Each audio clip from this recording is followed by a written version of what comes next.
Can you even imagine the humiliation of being called out in front of an entire plane simply for how you look? Now picture this. What if, right in that moment, you discovered you actually had the power to turn everything around? That's exactly what unfolded during a flight that left everyone utterly stunned. The private jet gleamed under the bright sun, parked on the tarmac at Los Angeles International Airport. It wasn't just any plane. This was a symbol of unparalleled luxury and exclusivity. Inside, the seats were swathed in the finest Italian leather, the polished oak tables reflected a soft, ambient glow, and the bar was stocked with the rarest wines and whiskeys. It wasn't just a flight. It was an experience designed for the ultra-wealthy, who were about to fly from LA to New York in a way most could only dream of. Victoria Langley, the lead flight attendant, stood by the entrance, exuding professionalism and an air of quiet authority. She had been in this industry long enough to read people at a glance. In her mind, there were the first-class passengers, and then there were everyone else. She adjusted her perfectly pressed uniform, watching the elite board the plane, a famous fashion designer, a high-tech entrepreneur, a socialite with a tiny dog that could fit in a purse. These were the types of passengers she was accustomed to serving. But then something unexpected happened. A tall, casually dressed black man walked aboard, his jeans, a fitted black turtleneck, and a sleek designer coat, not at all screaming billionaire or VIP. No briefcase, no flashy jewelry, just an effortless, confident presence. Victoria's gaze flickered as she instinctively sized him up. Probably a guest of one of the real passengers, she thought, maybe a bodyguard, a personal assistant, or a trainer. After all, this was a flight for the ultra-elite. She barely spared him another thought. "Sir," she said briskly, stepping into his path before he could move further. "Passengers and guests are to be seated at the back." The man raised an eyebrow, glanced behind him, then back at her, as if checking if she was speaking to someone else. When he realized she wasn't, he smiled, a patient yet knowing smile. "There's a mistake," he said smoothly, his voice commanding and easy on the ears. Victoria didn't like the tone, though. She dealt with enough entitled businessmen to know when someone needed to be put in their place. "No mistake," she said firmly, blocking his way again. "Guests and staff should remain in designated areas. This section is reserved for our VIP clients." Something flickered in his eyes, amusement, curiosity, or maybe both. Either way, he didn't budge. "I see," he murmured. "And what if I prefer to sit up front?" Victoria's patience was wearing thin.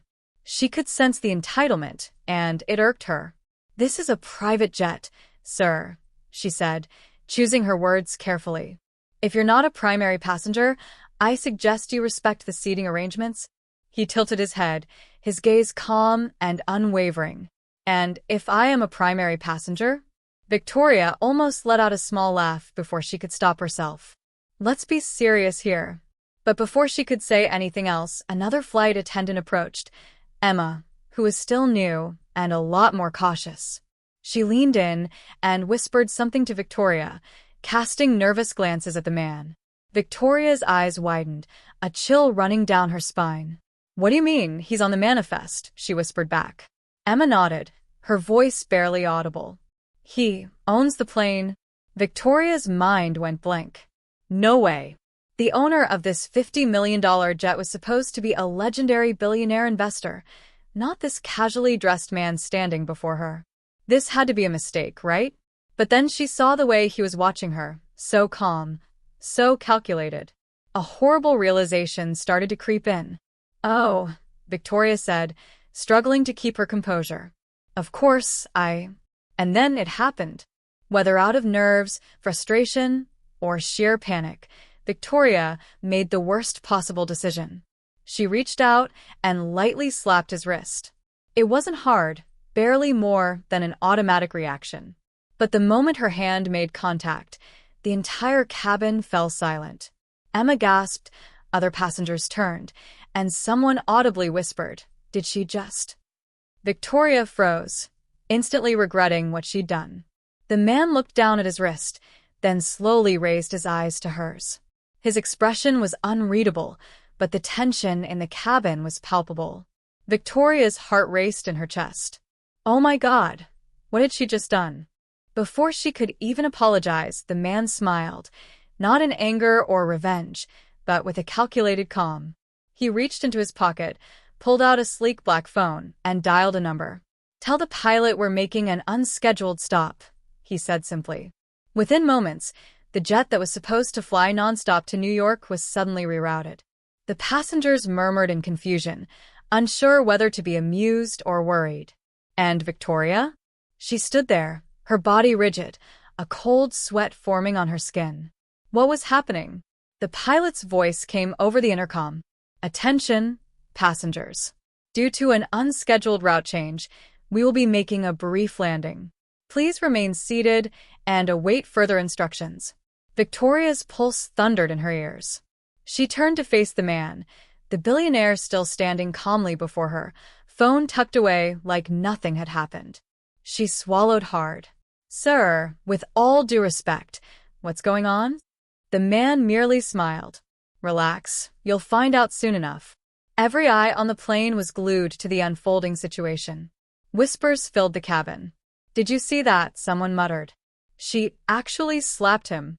What was she thinking? Victoria's hands trembled. Who was this man really? And why was this happening?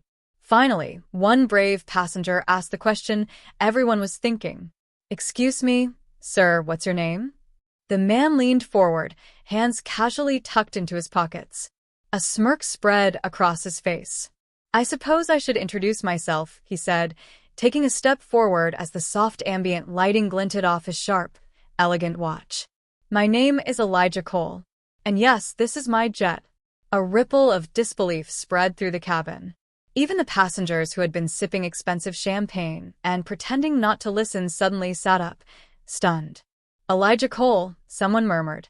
"The billionaire investor? The one who owns half of Silicon Valley's." Victoria's stomach dropped. This couldn't be happening. Elijah Cole, the self-made billionaire, the mogul behind Cole Capital, the man known for acquiring and dismantling companies at will. And she had just slapped him? "Oh my God," she whispered, horrified. Elijah turned to her, still calm. "Problem, Miss Langley's?" She opened her mouth to speak, but couldn't find the words. This wasn't just a mistake, it was career suicide. As the jet descended, passengers exchanged nervous glances. "This can't be legal," one muttered. "Where are we landing?" another asked. "Is he kicking someone off the plane?" Victoria's hands clenched into fists to keep them from shaking. The jet touched down at a small private airfield, and a sleek black SUV pulled up on the runway, sending a wave of terror through her. This was it. He was going to have her escorted off the plane, fired, maybe worse.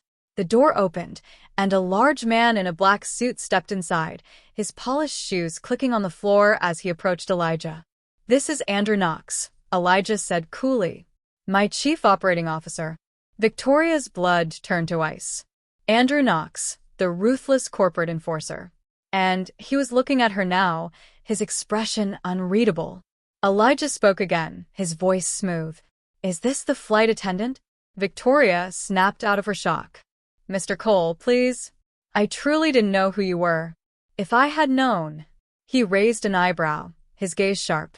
"So, you admit you would have treated me differently if I were someone important?"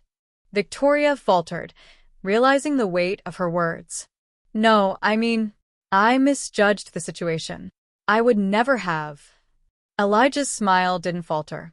"You slapped me, Miss Langley." Her stomach churned. "Yes, I did. And I deeply, sincerely apologize." Elijah exchanged a look with Andrew. Something unspoken passed between them, and then Elijah exhaled slightly. "Miss Langley, what do you think should happen now?" The question hung heavily in the air, and for the first time, Victoria realized just how out of control she was. I should be let go," she stammered. A passenger gasped.